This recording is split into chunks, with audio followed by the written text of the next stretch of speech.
This is Arts Alive. I'm Lynda Philippi. My guests today are Monica Setzoil Phillips, who's the outgoing president of the Yamhill County Cultural Coalition, and Eve Silverman, who is a board member of the Yamhill County Cultural Coalition and also the chair of the grant committee. So welcome, ladies. Thank you. Thank you. It's great to be here. Yeah, I'm glad, Monica, you were a guest not long ago, so That's right. I'm glad you could come back and talk about this other issue, because the Cultural Coalition does such fabulous work in Yamhill County.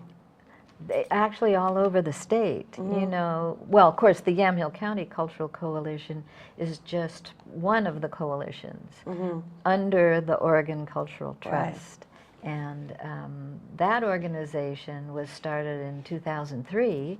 And actually, the most interesting thing about that is that Charlie Walker, who is the past president of Linfield, was very instrumental in getting, putting together the Oregon Cultural Trust. You know, and he did come and do an interview with us. Excellent. Way back then. Yeah.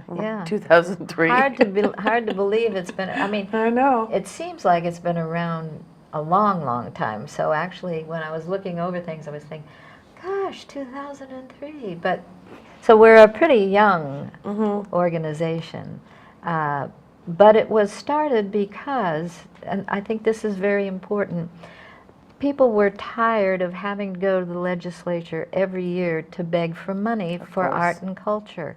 And so those people that were instrumental in forming the trust wanted something that would assure a steady base for funding. And we are so fortunate because we're the only state in the nation that has a cultural trust. I didn't know that. That's amazing. Wow. It is. Yay, Oregon. Yes, that's right. Wow. And the other important aspect is that it's truly a participatory organization, because we have what's called the match, in that people can donate to the Yamhill County Cultural Coalition or to one of our organizations and match it with a gift to the Oregon Cultural Trust, and that will earn them a tax credit, which then comes off of the top of the state income tax. So it's a win-win situation. Absolutely. And that's why it's important for more people to know about the trust and the important work that it's doing. And I thought I'd just give you a couple statistics. Since 2003, 980 grants have been awarded by the Oregon Cultural Trust, and $12.7 million have been awarded to cultural organizations. That's incredible. Isn't that impressive? Yes, it is. And there are 200 museums in the state of Oregon. Okay. Different kinds, of course. Some are heritage museums, some are history, and some are art. And they estimate that there are 60,000 jobs in the creative sector. Wow. So art and culture is an important part of the economy of the state of Oregon. So that is real, and I think it's growing. And right now we're excited because we have a new head has just come.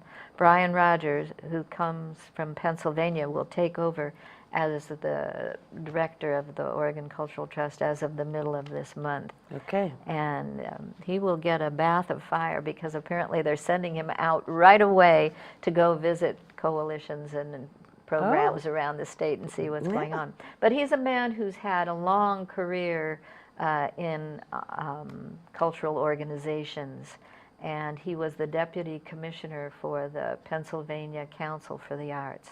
So everybody felt fortunate that we're getting a man with such experience.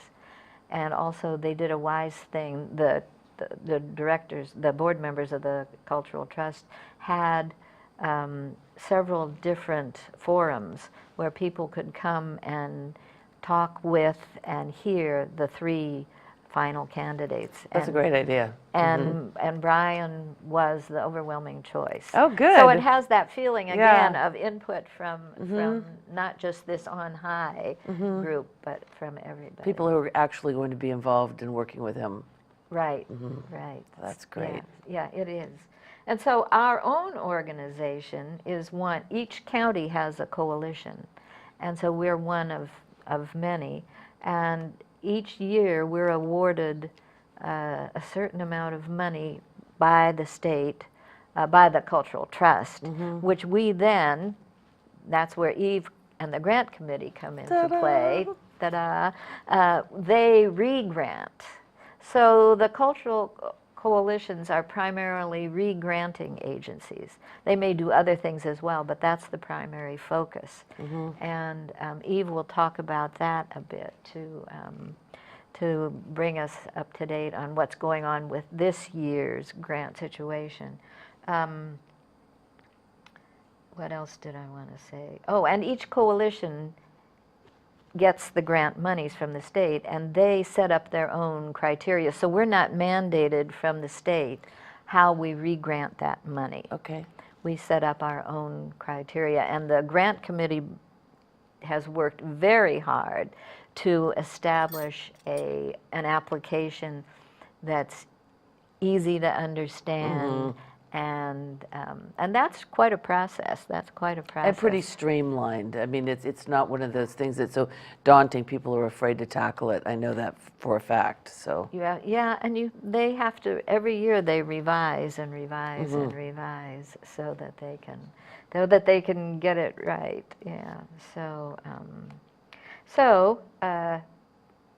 we have had for the past,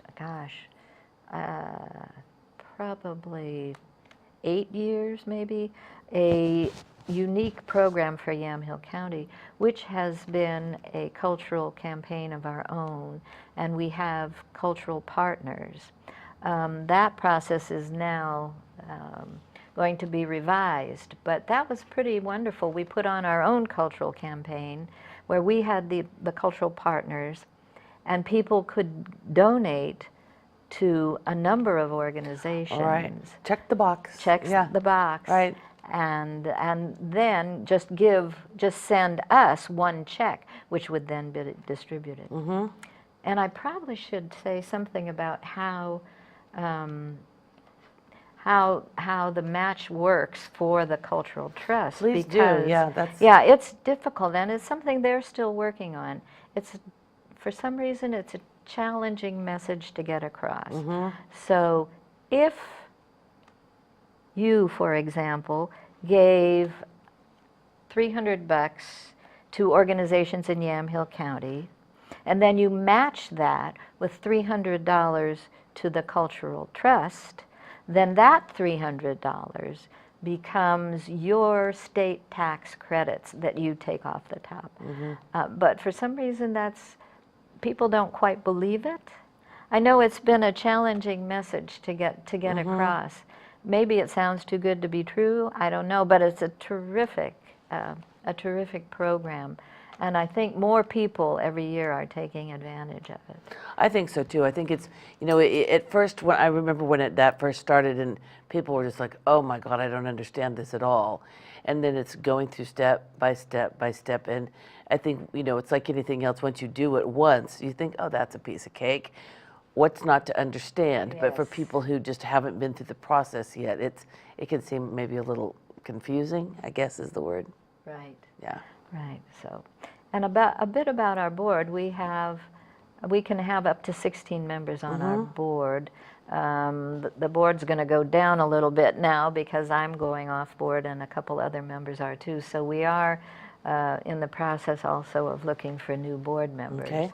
And we meet, and of course those meetings are, since we're a nonprofit, they're open to the public. We meet the fourth Wednesday of every month, and anybody can come who wants to, but it's hard to find out where we'll be.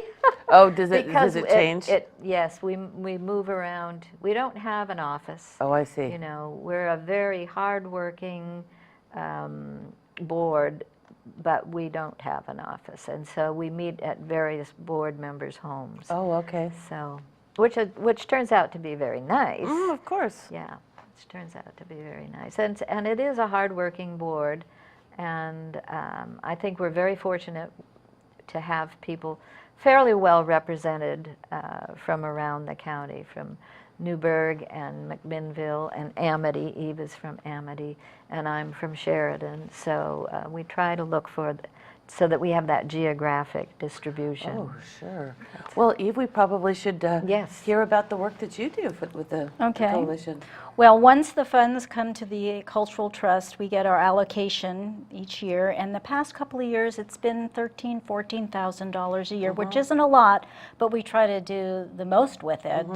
And over the past 10 years, we have distributed 81 grants totaling over $103,000, primarily with the funds that have come each year from the Cultural Trust.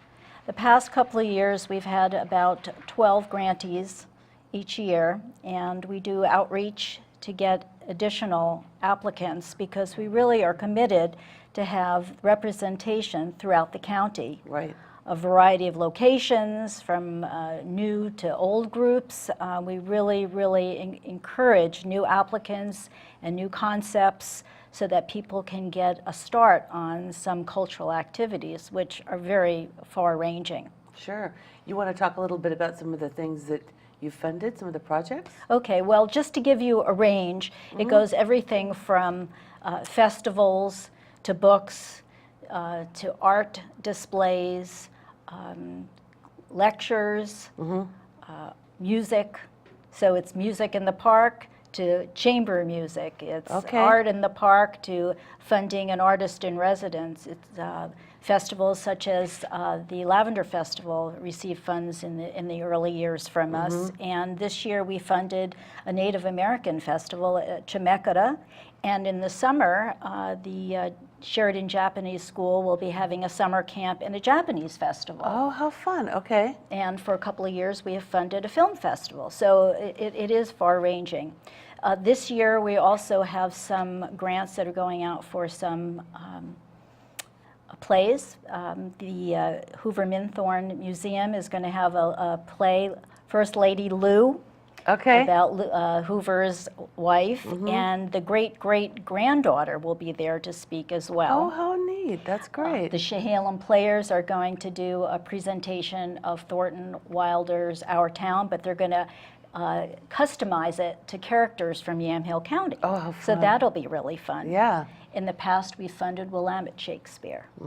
And an important thing is that while many of these organizations are 501c3s, they don't have to be a 501c3. Okay, that's good. That's Right. good for people It could to know. be individuals. We've funded everything from individuals to nonprofits to schools to business associations. Okay. It's very varied. So if somebody's interested in filling out an application, they can find that online Yes. at the Cultural Coalition website. It's www.yamhillcountyculture.org, and you'd look in the grants tab, and there are a couple of things to look at. One is the grant application process, which gives some parameters about applying, and then the other is the grant itself. It's a 2-page document and not really very hard to fill out. We also have last year, and will again this year in August, do some workshops in the community. And while it isn't necessary to attend a workshop, I think that we found that it encourages people who may not have filled out a grant before to be able to feel comfortable in doing so and ask some questions. The grant is online now, so if people have ideas, they need to start thinking about them and filling in the application and submitting it. And what's the last day? September 30th. Perfect. Okay, ladies, we're actually out of time. That's hard to imagine that it could have gone so quickly, but in fact it has. So I really appreciate you coming in, and please feel free to come again. Well, thank you. Yes, And we thanks could for- give you an update. Yeah, exactly. I would love that. I would love that. Excellent, yeah. The information will be on the website of the various activities when they take place too. Perfect. Okay. I'm sure that we're going to flash the website on the screen too, so that'll be good. Great. Great. Thank you. Perfect. Thank you.